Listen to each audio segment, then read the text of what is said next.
So as Michelle said during the children's time, I'm beginning a new sermon series for the month of September on remembering and practicing the Sabbath.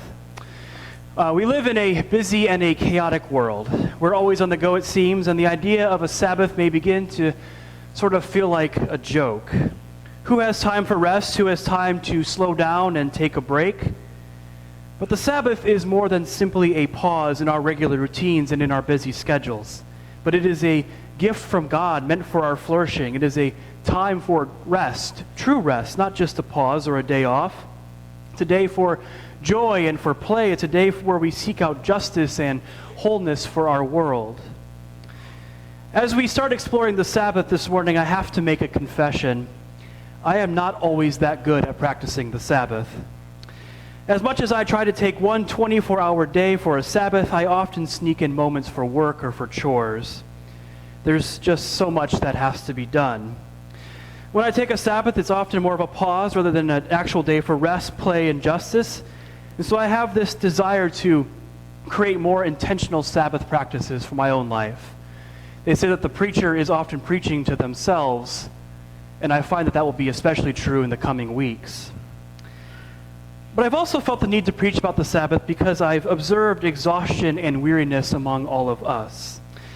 I know that your schedules are busy and you're often rushing from work to other activities to stuff for your kids and so on. And often the church can just add more fuel to the fire of our already busy lives. Session needs more willing volunteers to serve as elders. Our latest outreach effort needs your help, and who has time for all of that? You might want to stay away some weeks to avoid being cornered and recruited into the latest church function.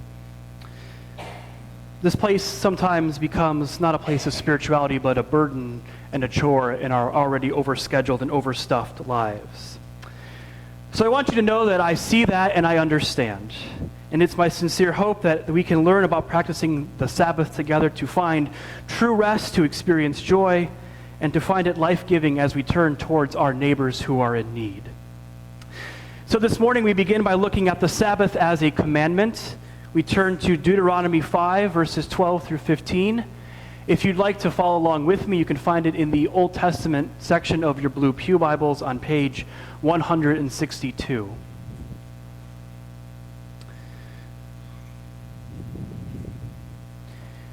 Deuteronomy 5, verses 12 through 15. Listen now for God's word to you. Observe the Sabbath day and keep it holy, as the Lord your God commanded you. 6 days you shall labor and do all your work, but the seventh day is a Sabbath to the Lord your God. You shall not do any work, you or your son or your daughter, or your male or female slave, or your ox or your donkey, or any of your livestock, or the resident alien in your towns, so that your male and female slave may rest as well as you. Remember that you were a slave in the land of Egypt, and the Lord your God brought you out from there with a mighty hand and an outstretched arm. Therefore the Lord your God commanded you to keep the Sabbath day. This is the word of God for you, the people of God. Thanks be to God.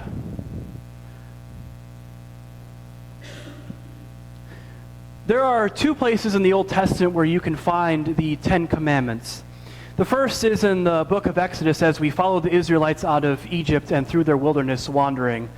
That's the one that we normally think of. I can't help but think of Charlton Heston when I read the Exodus story, coming down from Mount Sinai with the stone tablets in his hands. The second account, though, is found here in Deuteronomy. The commandments are the same, that we are to remember and keep the Sabbath, but the rationale for why we keep the Sabbath is just a little bit different. In Exodus, it takes us back to Genesis 1, to the creation of the world, that after 6 days of creating everything that we see, God rested on the seventh day.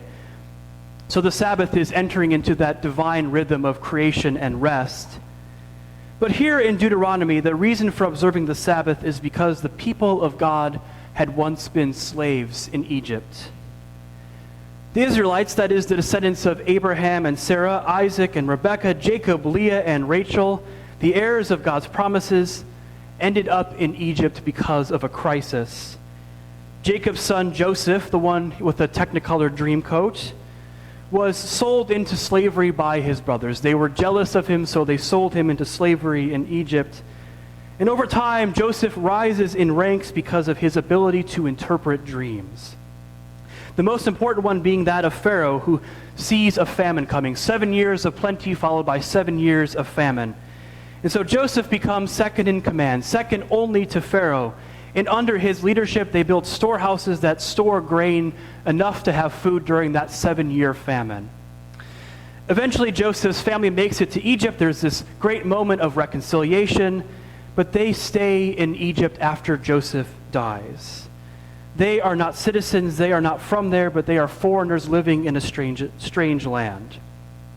All is well for a while, but as time progresses, the memory of Joseph fades, and new pharaohs come and go until finally one rises to the throne. And as he looks around, he doesn't know the story of Joseph and how the Israelites ended up in Egypt, but all he sees are foreigners, non-Egyptians living in his land. And he becomes afraid that they will rise up and destroy his people's way of life. And so, as is often the case with foreigners and strangers in a land that is not their own, they become the object of derision, and Pharaoh enslaves them. They become Pharaoh's commodities. They are worth only what they can produce for him. They build storehouses for Pharaoh, like in the days of Joseph, but they have no access to those storehouses. It stores Pharaoh's wealth and his grain. They build his monuments and his palaces. They are overworked and they overproduce because that is their only value. For 400 years, this is how they lived and died. Generations came and went as slaves in Pharaoh's Egypt. That was until God raised up Moses for them, who through deeds of power liberated the Israelites from slavery in Egypt, and they entered into freedom. But you know what they say. You can take someone out of a place, but you can't take that place out of the person. You can take me out of Chicago, but you can't take the Chicago out of me. You can take the slaves out of Egypt, but you can't take Egypt out of the slaves. They were in need of a new mindset, a new frame of reference, a new understanding. Think about the fact that if you were a slave, as our ancestors in Egypt were, and you were suddenly given freedom. Place yourself in the shoes of someone who lived their whole life knowing only slavery. Not only were you a slave, but your parents were slaves and your grandparents were. In fact, as far back as you could look in your family tree, all you knew were slaves. You looked around and it was the same story for your neighbors, those who looked like you and who spoke your language. Imagine you had lived your whole life under a leader who attributed the only value to your life to what you could create for him. Your only worth was your production value. You were overworked and overproduced. That person not only was the ruler of your nation, but also fashioned themselves as a god. Now, all of a sudden, there is another God who has liberated you from slavery and who has given you freedom. Imagine how those attitudes and practices you have lived your whole life with would persist even in a new environment.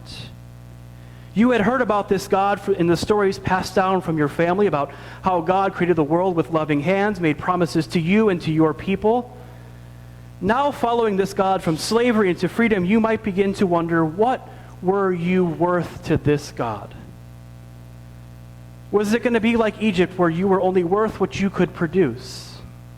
Were you going to become a commodity just like before?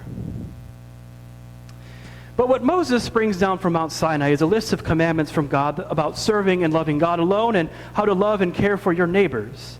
And right there, smack in the middle of that list of commandments, is the longest one. 1 day a week you are to rest from your work. Remember, you were once a slave in Egypt, God says.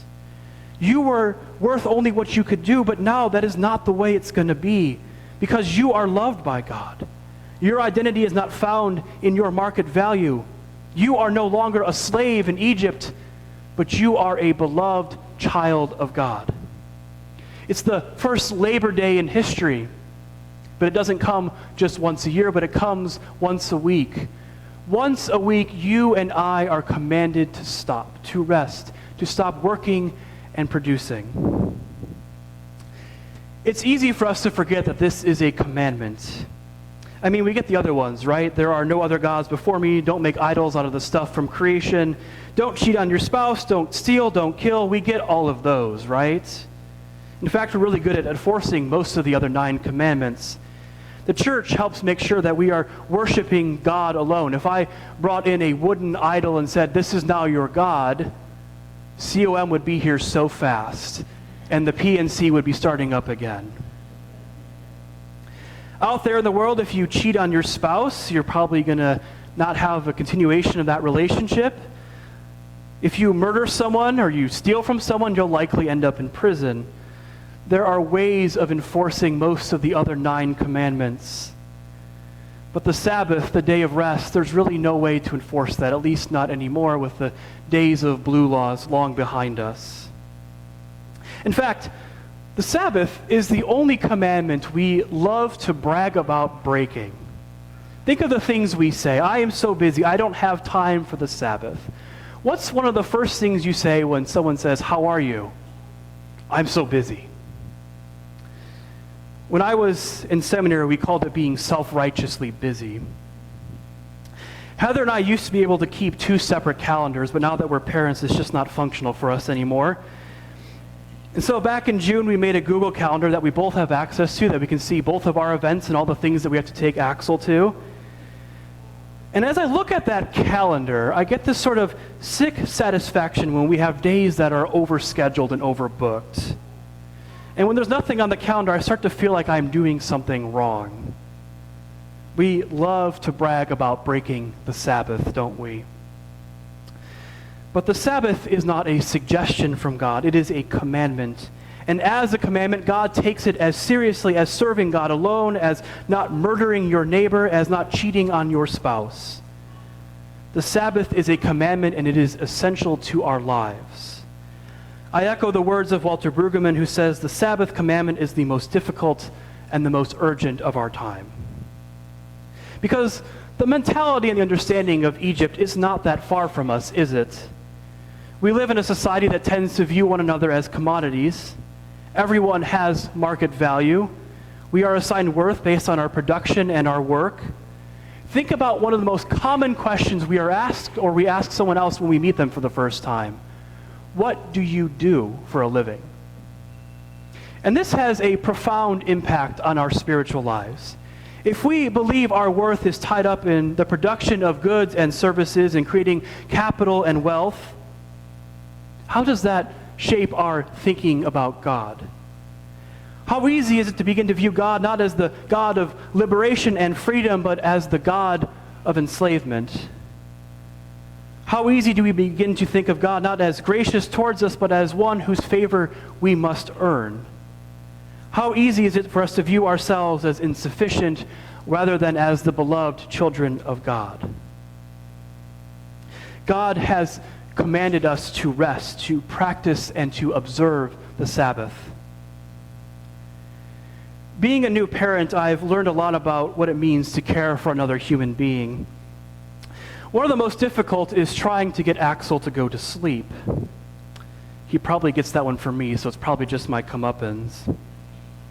He loves, and I mean loves, fighting going to sleep. I've heard these legendary tales about infants who fall asleep on their play mats or in their high chairs or something like that, and that sounds about as mythical as a unicorn to me. I'm not sure whose kids these are, but it's not my son. Because of our schedules, there are a few days a week where I'm responsible for watching Axel. And I think I've gotten pretty good at learning what he needs in order to go to sleep. He needs to be in a dark room in his sleep sack with the sound of his sound machine pumping out the sounds of the ocean while I'm rocking him to sleep. He will not go to sleep if there's too much stimulus, either that he can see or that he can hear. Even with all of those factors, the dark room, the rocking, he sometimes still fights going to sleep. And it's when he's beyond tired that he has the hardest time going to sleep. I see the commandment to practice the Sabbath, one 24-hour day without producing or creating anything, sort of like this. It gives us boundaries. It helps us to know that we are in a space that is meant for rest. I think we need the Sabbath commandment just like Axel needs a dark room, rocking, and his sound machine. Because without it, we would never rest. We would allow the stimulus of our culture and our lives to continue to shape our identities until we can't view ourselves as anything other than a commodity and a means of production. The Sabbath is a time for rest, a time for joy, a time for engaging in playfulness, a time for learning how to enact justice, because this is our identity. We are not slaves in Egypt. Our value is not found solely in what we do and what we can produce. Our value is found in the God who has given us life and breath, and who loves us and who calls us children. The Sabbath allows us to believe in grace, to trust that we are enough simply because we exist, and it allows us to turn toward our neighbors in love and in service. So over the next month, I'm encouraging all of us to begin to develop practices for the Sabbath. It's a commandment, but it doesn't mean we have to practice it on any day in particular. For example, I can't practice the Sabbath on Sundays because I work on Sundays, so I take my Sabbath on Fridays. Here are my suggestions for practicing and observing the Sabbath. Take a continuous 24-hour period of time where you are not producing or creating anything. During that 24-hour time, do what brings you the most joy. Maybe it's spending time with your kids, maybe it's fishing or running or going to the movies, whatever it is. Go and do those things. During that 24-hour day, find time for a spiritual practice, preferably within the context of community. One of the best suggestions that I heard was having your Sabbath start on Saturday morning and having it end after worship on Sunday. That way you're incorporating communal worship into your Sabbath practice. And then I also encourage you to consider fasting during the Sabbath. And not necessarily fasting from food. If you want to do that, I commend you for doing that. But I'm talking about taking a break from consuming, from engaging in those practices that exploit others or exploit creation. If you notice in the Deuteronomy commandment, it's not only us who are invited into Sabbath rest, but it is our neighbors, it is male and female slaves, it is the foreigners living among us, and it is livestock and creation. So what are those things that we need to take a break from on the Sabbath, to fast from engaging in those things that exploit either our neighbors or creation? Now, most of this is just my suggestion. The Sabbath is a commandment, but we have the freedom to interpret it and to develop those practices that make the most sense for our own lives. And so as we learn to observe the Sabbath this month, my deepest prayer for all of us is that we remember that we are not slaves in Egypt. We are worth far more to God and to each other than simply what we can produce and what we can create. We are beloved children of God, infinitely valuable simply because we exist. Take time to remember that.